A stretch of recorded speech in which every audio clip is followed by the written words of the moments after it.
is where we are. We keep blaming the police. Imagine you're in a supermarket looking to buy something to take home. There's lots of products. You'll have to pay for them in several years' time. They also come with conditions.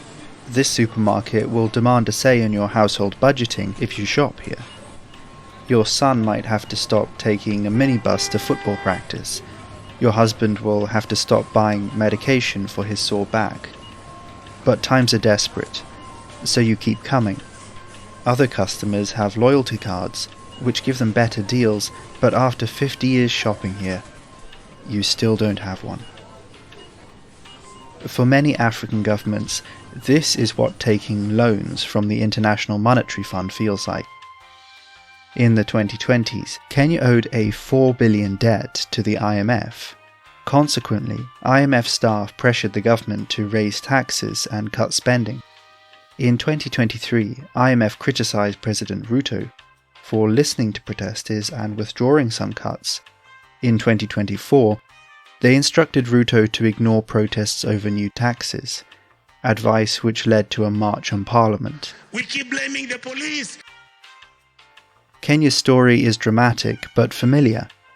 Governments which follow IMF advice often suffer political instability and increased poverty. This is how the International Monetary Fund messes up Africa.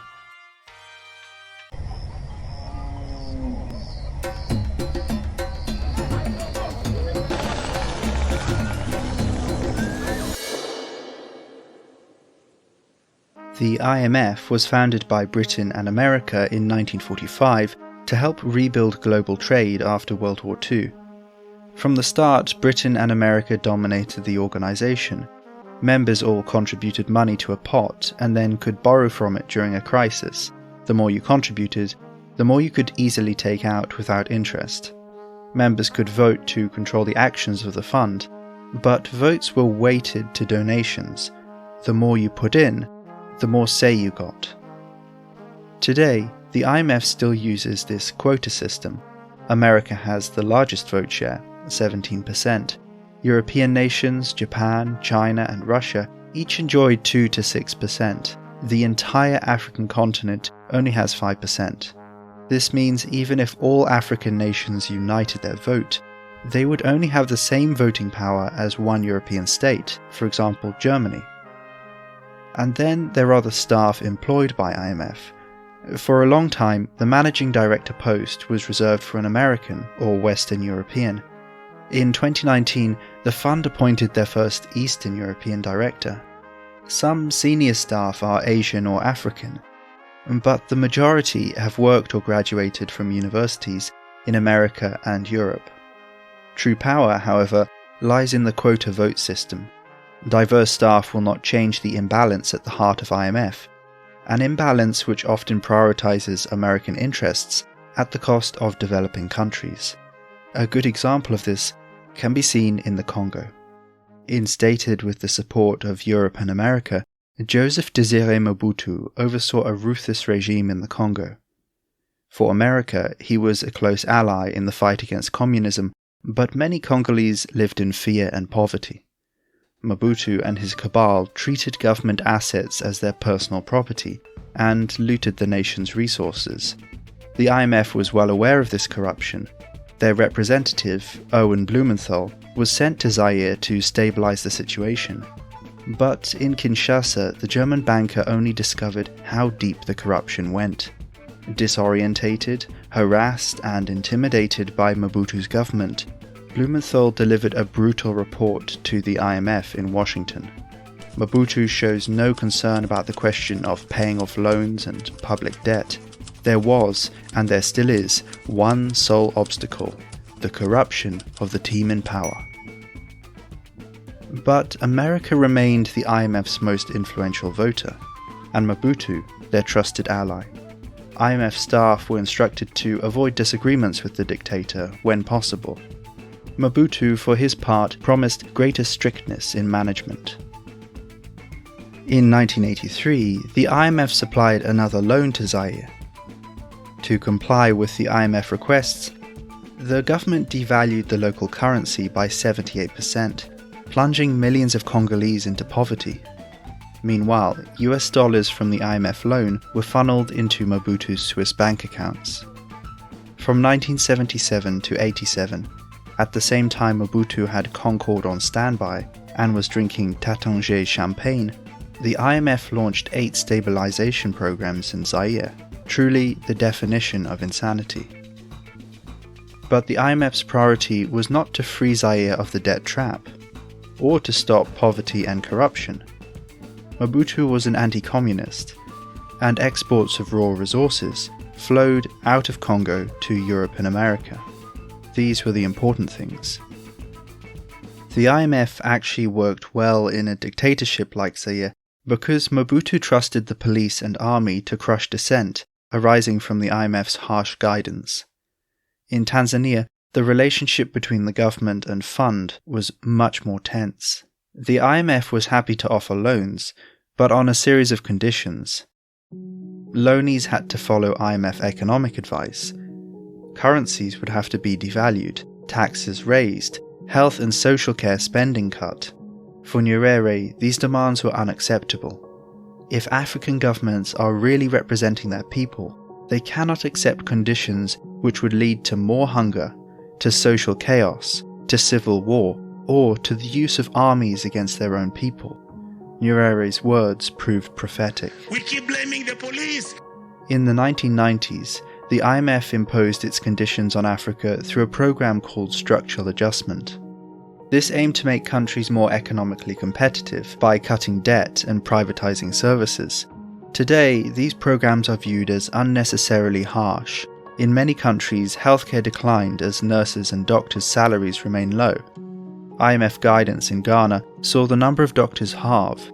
The IMF forbid governments from spending loans on services like hospitals. Many qualified Africans left the continent and found better employment elsewhere. Structural adjustment helped create the African brain drain. Nevertheless, for Western creditors, the IMF's structural adjustment achieved its purpose. From 1980 to 2004, $230 billion flowed from Africa to the West in debt repayments. But debt payments played on the conscience of Western activists. The Jubilee 2000 campaign came out of the Catholic and Anglican churches in Europe and America. Its goal was to pressure Western governments into writing off the debts owed by developing countries. In the end, $100 billion of debt was cancelled for 35 countries.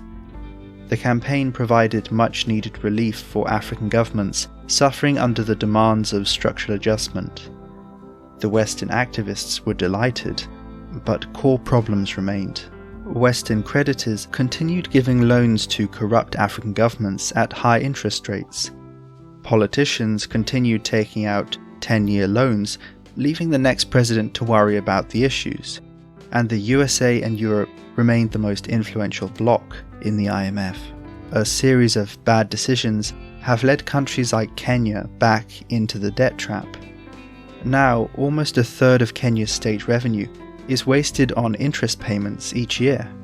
For President Ruto, one of the biggest issues has been communication. His sweet-sounding promises during election have transformed into austerity politics. The 2024 taxes targeted Kenya's poorest.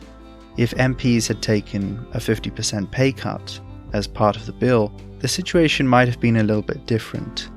Instead, they appeared as cruel and out of touch, cronies of the IMF. And so the protests escalated to a crisis point where Ruto had to withdraw the bill or operate like a dictator. Some might say he did both. But nothing has really changed. Nyerere could have told him this would happen 40 years ago. The IMF may be economic experts. I am the political expert in my country. I'm not going to sign and then have the police of Tanzania turn against the people. The IMF has contributed to a messy cycle of debt and despondency in Africa. And changing the cycle is difficult because many powerful people in Africa and the West benefit from the way the IMF messes things up. The answer is not just another Western activist debt relief program. The young men who are fighting for this country have done us proud. Let us treat them with dignity. Let us make sure we engage them. Let us stop doing the things which make them angry, desperate, and upset with the ruling class. Governments must be held to account for corruption and taking short-term loans with bad interest rates. Africa also needs a new supermarket. The African Union has been planning to create an African monetary fund for a decade. The situation in Kenya shows just how much that institution is needed. It will dawn on the poor countries that an instrument like the IMF has become the substitute for a colonial empire, Nyerere prophesied. And as long as America has 3 times the voting power of the entire African continent, this will continue to be the case. If you enjoyed this content and would like more, please subscribe to The Africa Review on YouTube.